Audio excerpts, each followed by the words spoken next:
Hey, what's up, guys? Welcome back to the channel. I'm Brother Minister Cepeda, bringing you guys another video. If you're new to the channel, please subscribe. Hit the like button if you like the video, but leave a comment either way. For those of you guys who are already subscribed and already familiar with my channel, you guys know that I start each and every video by requesting that you guys visit my website at treeoflifeoutreach.com. It's a holistic ministry that I have been called and assigned to establish and operate. And the purpose of it is to provide you guys with nourishment for your mind, your body, and your spirit. Now, the way I go about achieving this task is by merging and synthesizing ISSA certified fitness training, philosophical consultations, as well as clean-hearted spiritual practices and teaching. I say clean-hearted. It's important that I note that, just because there's a lot of spiritual practices out there that are not based on cleanliness and goodliness, but are rather quite contrarily are based on what we would call, dark energies and things of that nature. Now, as an aside, I also am very committed to offering services of youth and young adult mentoring and counseling, particularly, but I do like to place an emphasis on the inner city. That's where I'm from, so I place a premium on that.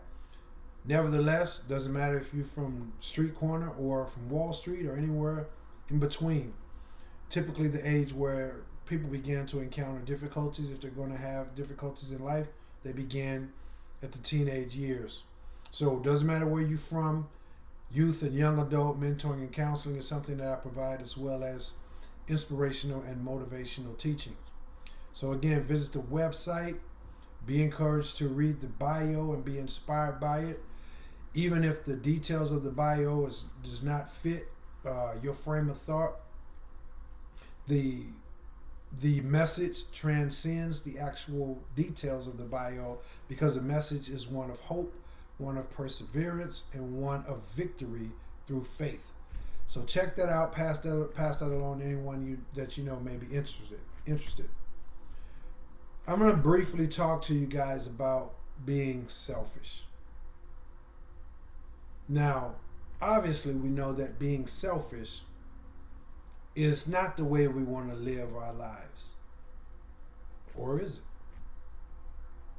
We know that society has taught us to not be selfish, that selfishness is a bad thing.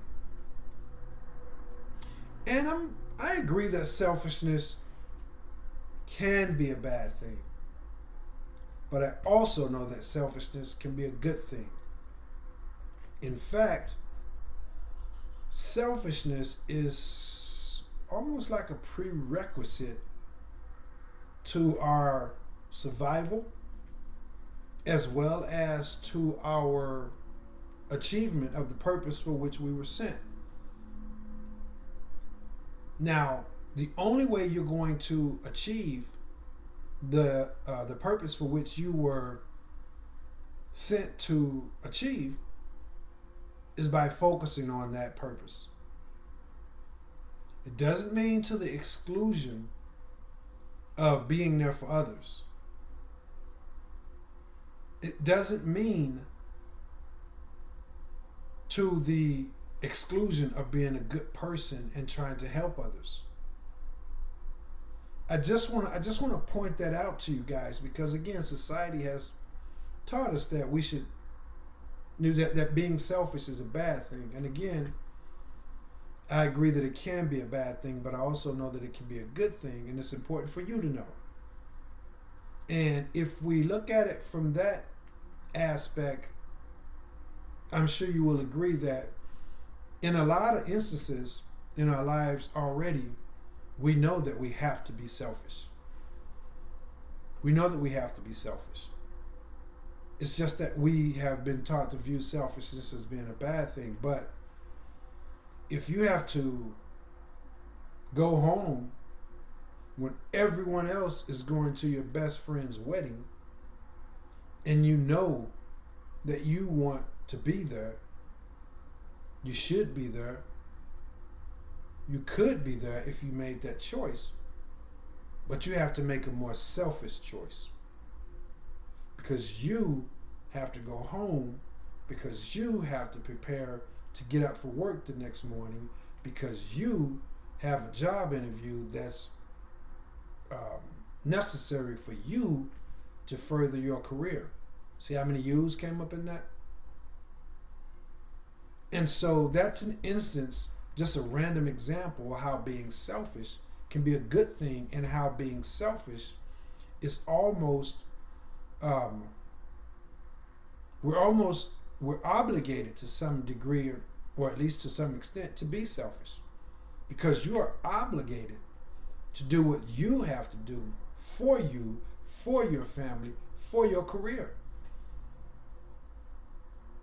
And this just goes on and on. The athlete, all of his friends, all of his buddies, people he really care about, they're going out to celebrate something. And they're imploring him to come along.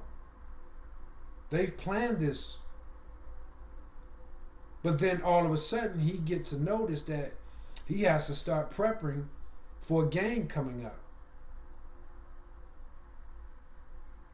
In order for him to do what's right for him, he has to decide that irregardless of what everybody else wants, irregardless of what everybody else needs and is vying for and pushing him to do, irregardless of how their feelings may be hurt, they may be let down, they may be disappointed, he has to make the choice to do what he needs to do for him.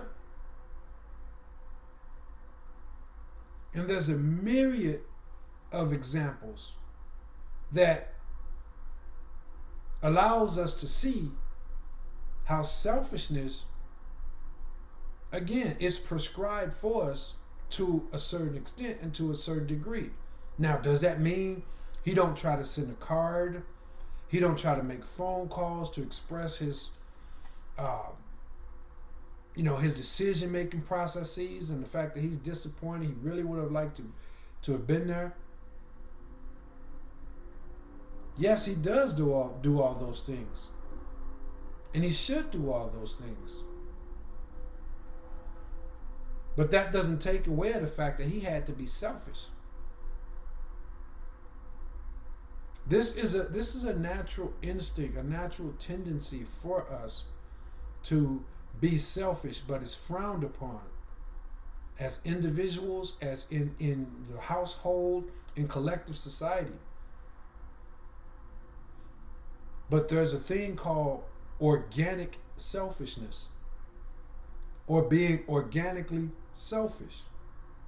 It's just a natural thing. It's organic. If you were on the edge of a very, very high cliff, and you were standing there with your loved one, the one that you would literally die for, and you all of a sudden slip and fall, it's not going to be organic for you to say, don't grab her, don't reach out all of a sudden and try to grab at her for a hand. You're going to naturally, just instinctively, just reach out. Your reflex, your natural organic reflex system is going to reach out and grab her, and chances are pull her over the edge before you even had the thought to even realize, oh man, don't do that. Just fall. It's not how it works. Same thing if you're drowning. If you're drowning and you're going through fighting, and say if you can't swim or you can swim but you're drowning, and you're fighting that water that fight that people who are drowning go through when they're fighting that water, you're not going to have the thought or the instinct or wherewithal to say, oh man, I got to be careful because she's in the water too, or my best friend is in the water, or whatever, and all this kicking and all this fighting the water that I'm doing, I'm gonna eventually pull them under with me. I could kick them and hurt them to where they can't get out of the water. You're not gonna think that. Your thing is gonna be to grab hold, to fight, to kick in that moment of selfishness. So it's not like you're sitting there kicking like, oh man, they gotta help me. It's just your natural organic instinct of the human makeup requires us to be selfish sometimes.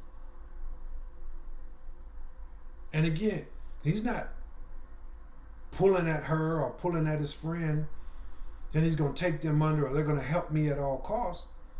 This is just an example of how being selfish is a natural part of who we are. So we need to know how and when to be organically selfish. The good book said that the Heavenly Father created all these things, and he saw them and saw that they were good. He saw them and he was pleased. Who did he create those things for? Who was pleased? He was pleased. He didn't say he saw all those things and Adam was pleased. He created all those things for himself. But then here we are again, knowing that good selfishness, that organic selfishness, and when it's time for you to reach out and help someone else, because after he created all of that, and then he realized that Adam would be pleased and benefit from having someone to share it all with, then he created Eve for Adam. So don't let nobody convince you that being selfish is a bad thing. It can be a bad thing. It's when you apply it in a wrong way. And when you're being selfish in a bad way. But don't let nobody tell you that just selfishness, just right flat out on his face, is a bad thing. Because this is why a lot of people don't achieve their goals, and this is part of the reasons why society is in such a contaminated and demoralized state as a whole, because people aren't being selfish enough. You say, well, how does that work? How can we help each other and be selfish? How can we help others? Because you're not selfish enough to realize that what society is saying, what your government is saying, what your parents are saying, that's not who you are. So you set aside who you really are and what you really feel that you should do and how you should be. You set that aside and do what the masses are doing, or do what's been taught to you. And you're not being selfish enough to say, no, this is who I am. This is how I feel. So again, just another example of how being selfish can be a good thing, and not being selfish enough can cost you. Because again, if you're not selfish enough, and when that wedding comes and you know you need to go home because you have a job interview the next day, or you got a word that, it's a once in a lifetime opportunity for you to get to that interview, you have to be there by a certain time. Meanwhile, you've planned to be at this wedding, your best friend's wedding, your even if it was your mom or dad wedding, whoever, you plan to be there, but you're an adult, and then you got this last minute phone call that, hey man, look, if you want the position, you need to be at the interview at this time. It's probably never going to happen. It's a once in a lifetime opportunity. If you fail to be selfish because you're concerned about how it's going to look, whose feelings you're going to hurt, you promised and this and that, if you fail to be selfish enough to say, man, look, I know I promised, but this is what I have to do for me. I'm going to send cards, I'm going to send flowers. If you fail to be selfish enough, then you've missed out on an opportunity for you that you know you were supposed to have taken, and you failed to be selfish enough in that moment, and then your life spirals down a path which perhaps was not originally intended.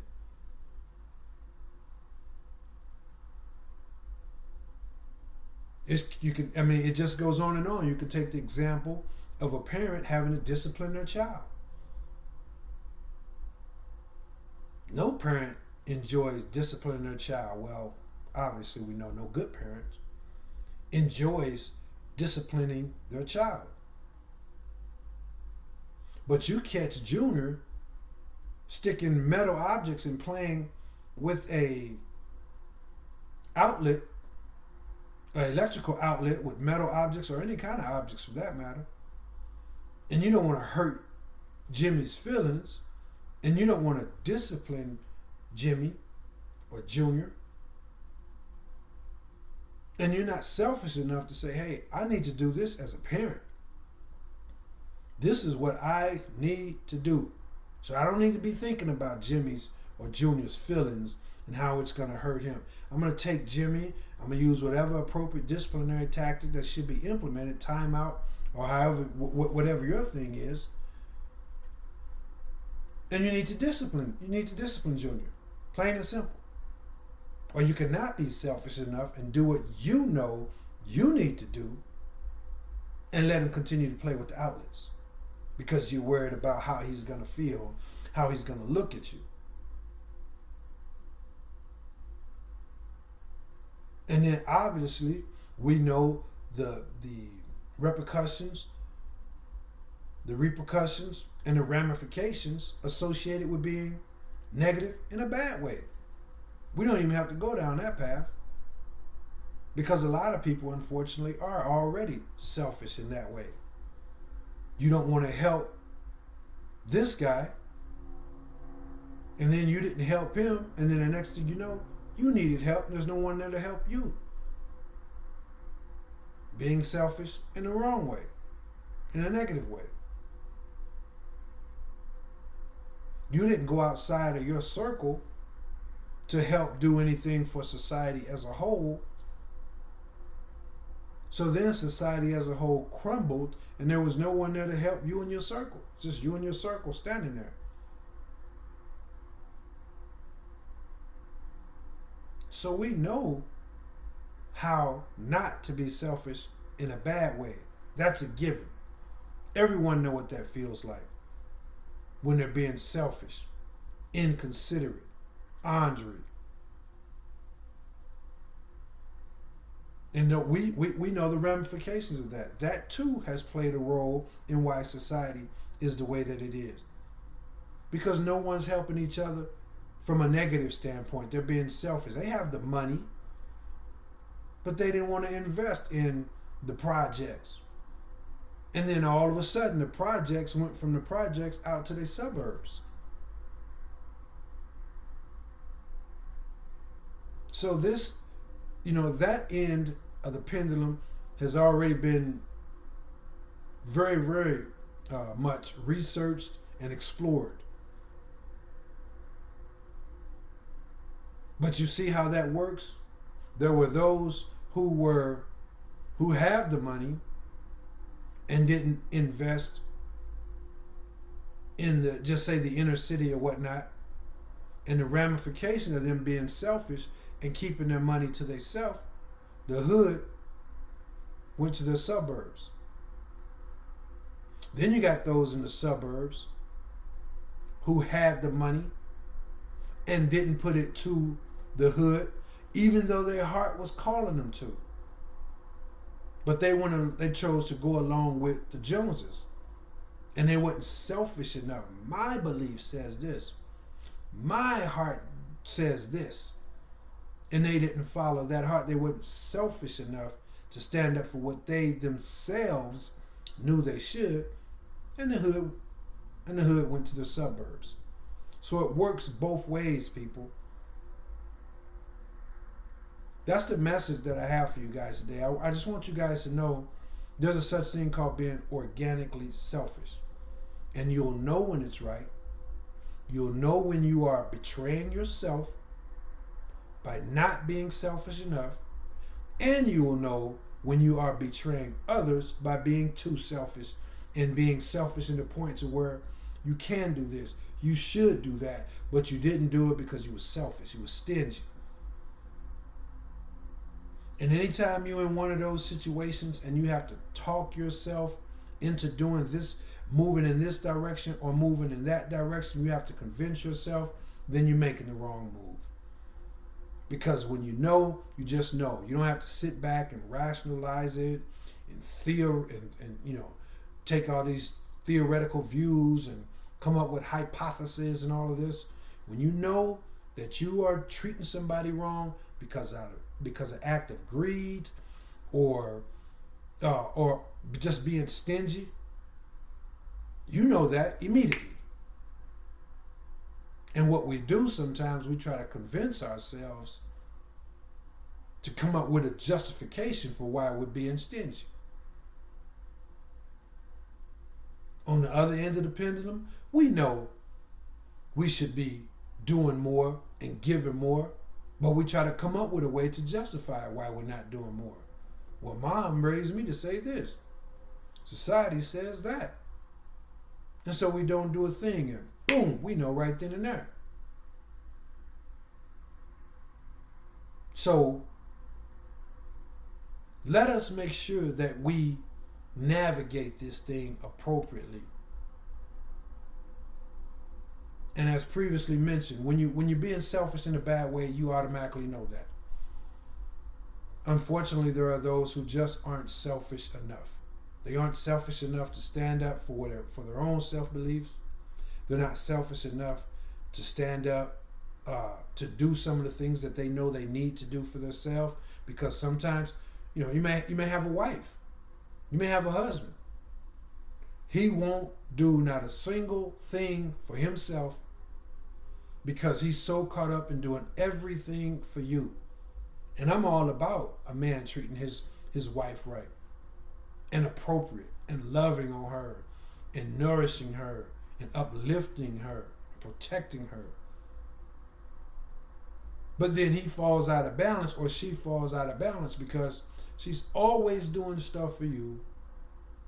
And now she hasn't even went to the gym in a while. She hasn't visited her parents in a while. She hasn't seen her girlfriends. He hasn't went out with the boys. And sometimes he needs to just say, or she needs to just say, hey, no, not this weekend. No, not this time. It's been a while since I did this, and I just need to be selfish enough to say, hey, this is what I have to do. Because if you fail, who are you going to help then? See, if you can't drag yourself up out of that water from drowning, who are you going to help then? See, and at the same token, if on the inside you just I'm trying to get up there first and then I'll pull her back. When you know you can push her up first and then get up.